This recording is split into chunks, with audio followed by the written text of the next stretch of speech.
Hello everyone, welcome to another Power Talk with Archana. If you are a salesperson, this video is for you.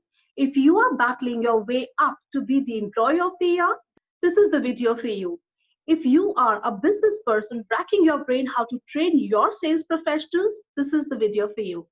Anmol is a software engineer by chance, sales engineer by choice, and a stand-up comedian by passion.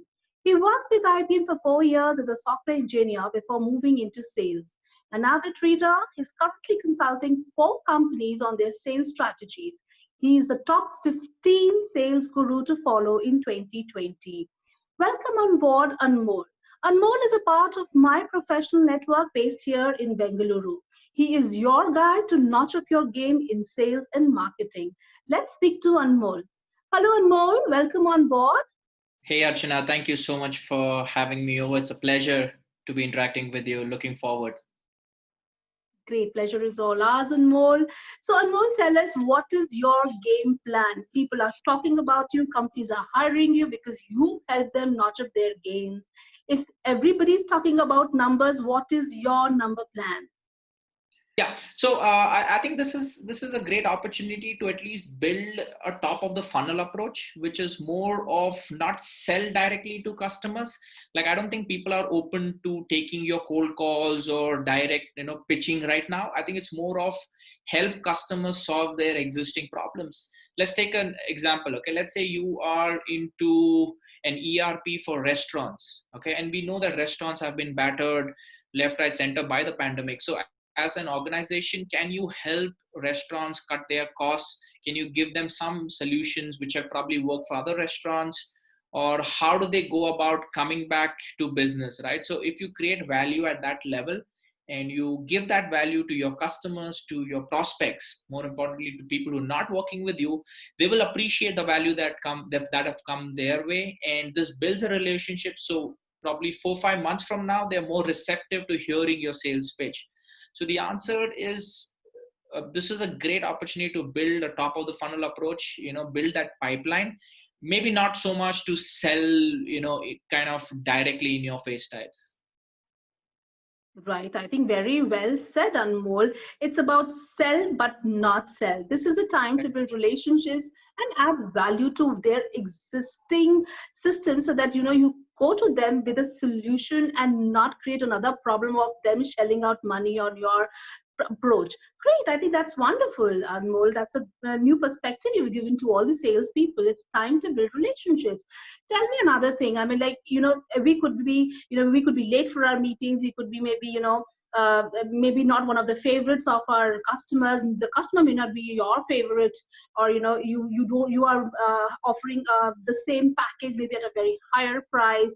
How do you deal and still sell? Yeah, I think that's a very interesting question. That's something that I get asked very often, and my answer is always the same, which is if you show the customer enough value, if you're able to show why you're charging X% higher, but then you are giving them X plus Y in terms of the final results, right? So if you want to, if you can show them the promised land, if you can show them, I mean, when I say show them, be very tangible, right? Talk numbers. It's not just that our product is better, our quality is top notch, our customer service is first class. These words don't have value. That's because they've been used over and over again. They've been done and dusted. Everyone says it. So there's no such, the whole meaning of it is lost. But if you want to become very, tangible and say that, look, you are spending 24,000 more on this product, but if you use it for the next 6 months, your service cost will reduce by an additional 13,000, which, if you look at the final sheet, this product is actually cheaper than what what the competition is offering. So if I can show the customer this kind of math, they will surely understand where you're coming from, and there's a good chance they'll buy from you. Very right. I think it's all about the correct math being shared with your customer. It's a lot, again, all about numbers. You just let them know, even if they're paying more at this time, they would land up saving a lot more in the entire process, and that's what gets you going. Sure. So another thing that I would like to add is this is a good time to invest in yourself. This is an opportunity where I call it the pause button, right? So your sales more or less is on the pause mode. It's a good time to go back and reflect on your sales process. process? What are the things that you're missing out on? If you are not able to sell, is it a problem with your presentation skills? Is it a problem with the way you go about handling customer objections? Or is there an issue with closing, right? Or maybe it's post-sale service. It's a good time to call your customers and probably ask, hey, tell me why did you buy from us, or tell me how is it that I can improve my service. So I think this is a good time for you to go back to your drawing board and figure out where are the gaps in the process, right? So I look at it as probably a summer vacation, forced summer vacation for everyone. And it's good to, kind of, because voluntarily you wouldn't hit the pause button because you're just going with the momentum. But sometimes it's good to just stop and assess things, right? Make a course correction, because look, if a plane is flying, just 5 degrees off, where it will land will be completely different, right? So I think it's a good time for people to just go back and reassess the whole situation and fix those leaky buckets, fix those leaky gaps, Right. right? I think sales is all about that experience, right from, getting that appointment, meeting the right person, your presentation, the way you present yourself, your AV. I think everything, it's all about the experience that you create. So it's not only about, just going and talking to them about your product. It's about that whole experience of telling them why that product is good, making sure there's a follow-up, there's a correct way of following up. Then even after the sales have happened, and there is an after sales service. So I think it's a whole lot more than just taking that cribbing for that one appointment, going and meeting and talking about your product. It's a whole lot of things that you need to keep working on, making sure that your customer is kind of retained with you for a long time. So it's a relationship that you build over even when you're interacting with them. Great. So you were talking about the feel part of the sales deals. What is that? So can you say that again? You were talking about the sales. The sales is all about the feel. You need to feel what your customer needs. That that Yes. interaction, that communication should be at that level. So what is that concept that you would like to share with our viewers here? Sure. Sure. So one thing, of course, is you need to build empathy with your prospect, right? You need to understand the whole thing from their perspective, to be in their shoes. It's easy for me to, okay, I need to sell this because I'm an entrepreneur. I need money coming into my organization. Or if I'm a sales guy, okay, I need to, make my target. So that is me focused thinking, right? But if I were to land into the customer's shoes and understand, hey, why is it that I would buy this product or service? What is my end game? Why should I actually be doing this? So once I put myself in the shoes of the customers, it becomes more easier for me to actually pitch. So end of the day, sales is all a game of probability and perception, right? So when I say probability, it of course has to do a lot with how many leads are you talking to on a daily basis, right? End of the day, you might be the greatest salesperson on earth, but you don't have leads to talk to, it's not going to work out. So there's obviously the number game that comes into play. When it's perception, it's when you're working with clients, it's not the product per se, it's their perception of the product, right? I'm loosely using the word product or service for product, right? So it's their perception of what they think they're going to get. It's their perception of how you come across, how your organization adds value. So it's a game of perceptions. Pretty much everything in life is about perception. It's not so much about the real deal. So for a sales transaction to be successful, you need to be making the right perception, right?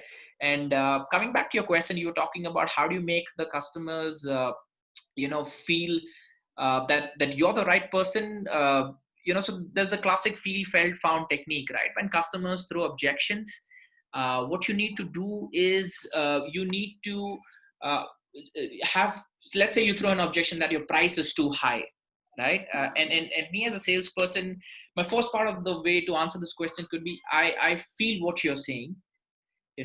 Other customers have also felt the same. But what they found was that when they used the product, in 6 months' time, the kind of value that they got from it easily justified the price. Okay, now this is a great way to handle any objection, because when you say, I feel what you're saying, you're kind of building empathy, right? When you say others have felt the same, so you're kind of reaffirming your beliefs. So you think that I'm on your side, that I'm kind of supporting you, that I understand you. And when you say, look, others, but what other customers found was that this is actually helpful in the long run. So it's kind of building social proof. If others have found value, then maybe I will find it too. So I think this is a great way to really go about handling objections. Right, very well said, Anmol. There, I think that's very right. You should actually let the customer feel that you are, definitely you would be representing your company, your product, your services, but you are on their side. The moment the client feels you're trying to sell but not sell, actually, that is when the best of deals happen. Great. I think that's a wonderful input from your end, Anmol. Lot of things to learn from you from the sales perspective. What else would you like to maybe give us 10 pointers that really make a good salesperson, pandemic or not pandemic? What are the things people today really need to work to crack their deals, whichever part of the world they may be in? What is this, the thing that is going on today about 5X and 10X? How to create that picture, how to tell that, maybe if you are a business professional, how would you tell your people to notch up their games to maybe reach from an X to a 5X or to a 10X? How does that happen? Sure. So I think 5X or 10X is more of a mindset. It's a growth mindset. It's an abundance mindset. So even though you might have a pandemic, which is refusing to go away, but you still look at the bright side of things. You still don't get into a Yeah. shell and like, oh my God, my business is over. I spent so much time building it. That's one way to Yeah. look at it. Another way to look at it is, okay, fine, sales are down. People, the spending powers come down, purchasing powers come down. So the government is trying to infuse liquidity into the market. Things are bad, but hey, what can I do differently? Maybe I Yeah. have not leveraged on online. I have a Yeah. client, who was doing very well offline, and though we were gearing up to go online, this has suddenly transformed them into an online organization, and they're seeing things are working pretty well. They're able Yeah. to save on their logistics, and the revenues, if not greater, are somewhere close to what they were clocking. And they know that if they continue this, it will only go to the next level. So I think 5X, 10X is a mindset, and if you jump on that bandwagon of, look, uh, how can I grow versus, oh my God, I'm screwed up, right? So two different mindsets. And if Yeah. you're ready to, have that abundance sort of growth mindset, I'm sure you'll figure out ways of how you can go to the next level, right? So that's what the mindset should be. What I see when I interact with a lot of sales professionals, entrepreneurs, is that they don't decode the customer psyche. Okay. What Yeah. most salespeople think is, fine, I'll go out there, present my product or service. I will tell about all the value that the product brings on the table, and that's it, Yeah. and let the customer decide. Well, that's not really going to work, because number one, customers are themselves confused. Customers have a lot of doubts, and it's your ability to really understand what's going on in their mind. Now that's the tricky game. That's Absolutely. the psychology part of it. And I think most salespeople miss out on this, right? They're not able to really decode what's happening in the minds of their customers. Are they thinking of a competitive, a product from another competitor? Or is it that they are not convinced about the value enough, or they don't trust you? So these are all objections which the customers will not tell, because we want to be nice to Yeah. others, right? We want to, you know, just appear as the good people. So we don't want to say upfront, Yeah. hey, Achan, I don't trust your company. I don't think this will work for us. Very, very few customers. So it's your ability to really understand the mindset and bring up the real objection, Yeah. right? And then the quicker you do that, the better it is going to be. Because what happens again is, a lot of salespeople will spend 2-3 months on a deal and then realize that, hey, this is not working. But this could have Yeah. actually, they could have figured this out in a week's time, Yeah. right? So yeah, I think that's the number one thing, which people need to develop their skills on this front, their ability to connect with people at a deep subconscious level Great. and bring out the real stuff. So Yeah, so what else? decoding, that's from a skill set perspective. We spoke about the mindset, which is more of a growth mindset, right? So yeah, these are the top two things right now on my mind, which people need to do right now. It's not something that is good to have. It is a necessity to survive in today's world. It is important to decode the psyche of your client, because the moment you start feeling, what if you were to avail this service, or you were to offer to be offered this service or this product, how would you react? What would be your questions?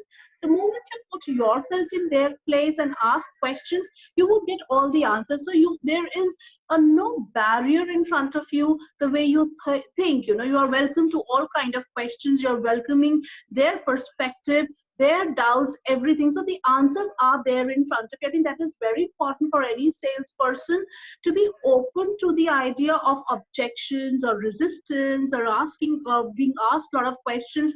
I think that is the key. Great, Anmol. I think that's a wonderful thing. How would you like to wrap up this wonderful, enlightening conversation for people, salespeople who are waiting to hear from the sales guru, the 2020? What are those things you would want to tell them? Sure. I think the first thing I would say is sales is a game of mindset first. So going back, I think you need to take things very objectively.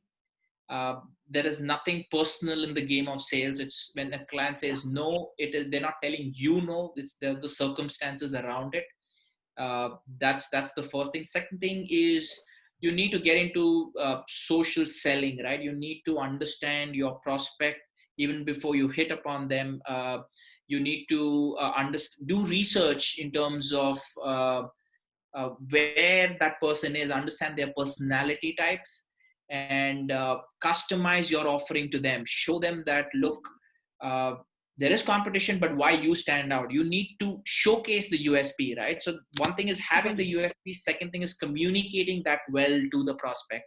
And again, I Right. see that a lot of people miss out on the latter. They may have a USP, but they're not able to showcase it, Right. right? So if you need to work on those aspects, and that's a lot of work, right? A sales pitch is not as simply as just understanding some features and then going out and meeting customers. Every line, every word that you Absolutely. choose is well crafted. uh, it's said so as to achieve a desired result, right? So I'm saying X to bring in a Y, kind of a reasoning in the customer's mind. So it's a lot of work. It's a one-time effort to make that perfect pitch, right? Right. Right, you have that flow chart. So if the customer says no, then this is what I say next. So it's a flow chart, right? And it takes a lot of time. Typically any sales pitch, if you were to give to me, I would take 3 months to design it, right? Keep testing it, keep testing Absolutely. it, and then come up with a flow chart. And then I know it's a no-brainer. Then I know I just need to implement this. And I know this is a self-perpetuating cycle. It's a repetitive cycle because that script works. So I would say spend in that time. Okay. You may be someone doing really well, or you may be someone who's kind of struggling. But if you invest that time in building that strong sales pitch, post the lockdown, the market is you for the taking. Very right, very right. Anmol, I think patience is the key word here. You have to be really patient, do your research work. Okay, Anmol, tell me one thing very interesting. I have been reading all your posts. What has humor got to do with sales? Oh, I think everything. A lot of people ask me, hey, you're doing sales, you're doing stand up. Aren't they two different things? And like, no, it's the same thing. It's the same thing, right? In sales, you say you need to build likability and trust, right? Which is the best way to build likability and trust? It's humor. If you can make someone laugh, someone smile, I think you're building likability and you're building trust at a very subconscious level. So I would say humor is a shortcut to doing that, right? Yeah. What is stand-up comedy? It's your ability to just show up and influence people. End of the day, right? Fine, you're cracking jokes, but you're influencing them to laugh, right? What is sales?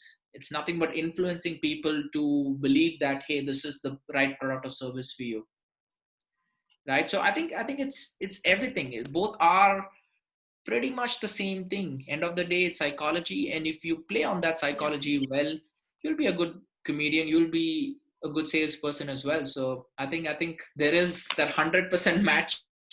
It is just that it's unfortunate that there is no humor in sales these days. Most people are very serious types. I don't think it has to be serious. I think it can be fun. I crack jokes with my clients, and all my clients know I'm into stand up, right? And it makes it easy. It makes it easier to work with anyone where the mood is light. It's not so intense. It's not very serious type. So I think that model of selling also needs to evolve. It doesn't have to be like as if there is uh, like a encounter operation. That's what happens. Sales guy goes in and everyone is Yeah. serious. I think you should break the ice and have some fun. I think that's what sales is all about. End of the day, it's meeting new people, hearing their stories, sharing your stories, and having fun. And I think if you focus Yeah. on that part, of course, there's the value adding and you're communicating the USP. But if you focus on that, results will take care of itself. Lovely, Anmol. I think this was a wonderful tip for all the salespeople. Make it a wonderful experience for your clients. Make it a fun experience. Don't make, like Anmol very rightly said, don't make it like an encounter. When you give stress to people as if you literally mean business, that's where it's gone. You will never get that deal. Let it be an experience when they enjoy your presence in their office. They're looking forward to what you have to offer. And I think it's also important that you enter into their offices with a mindset that you may or may not get that deal. You have to put your best foot forward and build a relationship. You can Right. still feel free and call up that client and say hello, wish them, extend your greetings to them. I think that is the way forward.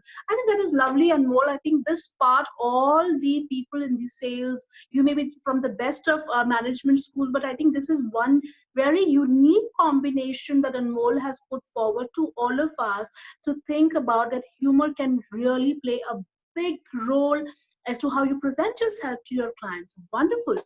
Right. And I see that there's a lot of panic in the market, and people are only adding to it. Right. Yeah. So once that sentiment becomes negative, it's very infectious both ways, even if it's negative. So I would say that take time off as well.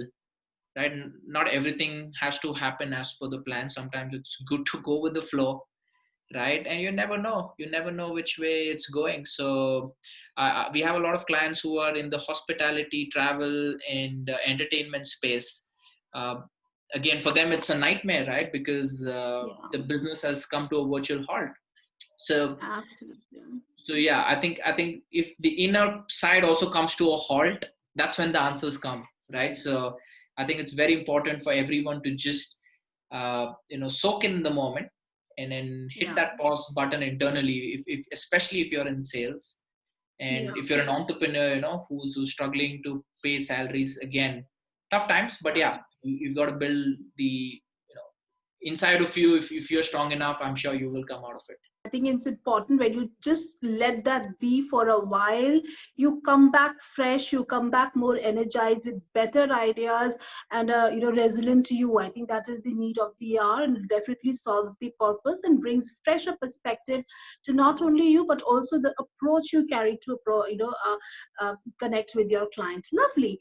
Anmol, tell me one very important thing. There are times when we get into a meeting, a very important meeting for us, and we feel yes, everything is going the way it should be going, but maybe somewhere we feel, oh my god, it's just not going my way, it has changed tracks. Now when a salesperson encounters that, what is the best thing that can be done to put things on the track, or what should be the way a person should handle that kind of a situation? Because it could be either you win it or you completely lose it, but how to control, how to get the reins of that situation at that time, but because that could be the deciding factor, you get the deal or not get the deal. Sure. I'll answer this in two parts. Number one is never land up in such a situation. Okay. Which is the easier thing, because whenever you are desperate for something, right, it kind of shows in your body language, in your voice modulation, right? So you want that deal. So maybe you will make that extra follow up, which the customer will not like. Okay. You might pressurize the customer. So whenever it's, again, it goes back to psychology. So if you really want something, and you will give away all signals that you want it, and there is a very good chance it will actually backfire, right? So I Yeah. think the best deal for you is the deal you're okay losing with also, Yeah. right? So Yeah. but let's say you are in a deal, and then things are going your way, and then suddenly things kind of go abrupt, right? So you need to make a course correction, there's no doubt about it. But having said that, you need to do it at a pace where it doesn't seem too drastic, right? Right. So let's say there's a meeting going on, and then suddenly you tell me, look, we've almost finalized the deal with your competition, and though I wanted to go with you, my boss really has worked with them in the past, and they are still going to give them another chance. And they're like, oh my God, I followed up Happens. for 4 weeks and then you were okay with it. And I thought I'm going to get it. So Happens. again, goes back, if someone throws you into a well, are you going to abuse them or are you going to look at ways to come out of the well? Right. So I'm not going to, emote when I'm with you. Oh my God, how is this happening? Wow. Then Yeah. again, it's my agenda, right? I'm pushing my agenda of, look, I wanted this, right? So there's that vested interest, which is now obvious, right? So I'm like, okay, let's do one thing. I don't want to pressurize you, but I think I still deserve the opportunity to probably present to your bosses, right? Because we spent some time. So give me that opportunity. Let me put my case forward as well. And then you guys decide. Absolutely. It's up to you. But I think since we've spent so much time, at least, I should get a chance to present to your leader as well. So I create that opportunity for myself. And look, the way I did it is I've spent a lot of time on the deal. So the least I can do is to get that chance to pitch, right? I'm not asking for the deal.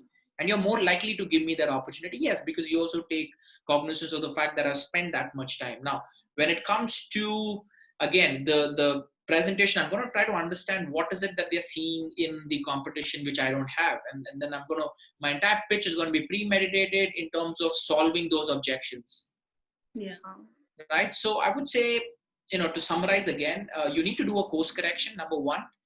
But again, not sounding, you don't want to give those vibes that, look, this is what I needed. And if I don't get it, I'm gone. So you don't want to give those vibes. So that's the balance. That's the balance. Lovely. I think, Anmol, that's wonderful and very, very, I'm sure people are going to love listening to this over and over again, because this is a wonderful advice you've given. Desperation kills the entire scene. So, I mean, you never ever have to sound desperate to your client, because once you do it, either you will not get the deal or you will not get the deal at the numbers you're looking for. So you have to be very, approach your client very in that moderate fashion where, it's a win-win situation. You want it, and the client also know that they will not get anyone better than you. So it has to be a very, a very, tactfully you need to handle your clients. I totally agree with you. Great, Anmol. Thanks a lot for coming on board. You've given us wonderful pointers out there. I'm sure salespeople, people in the marketing industry will definitely benefit. And we will keep having you over again, for more topics to discuss on sales and marketing. Thanks a lot for coming by. Wish you all the best and stay connected. Thank you so much, Archana. Pleasure interacting with you. That was Sales Guru for you. It's time to brush up your sales technique. Don't sound desperate. Don't sound frustrated. Be open to questions. Put yourself in the place of your customer and think of all the questions your customer would ask you. Stay ready with those answers. Don't manipulate so that you get noticed. Don't manipulate more than required. And humor. It should not be a stressful meeting with your client. There is a lot to learn, lot to brush up, lot to think, lot to rethink, learn and unlearn. I wish you all the best. Happy selling and stay tuned for more.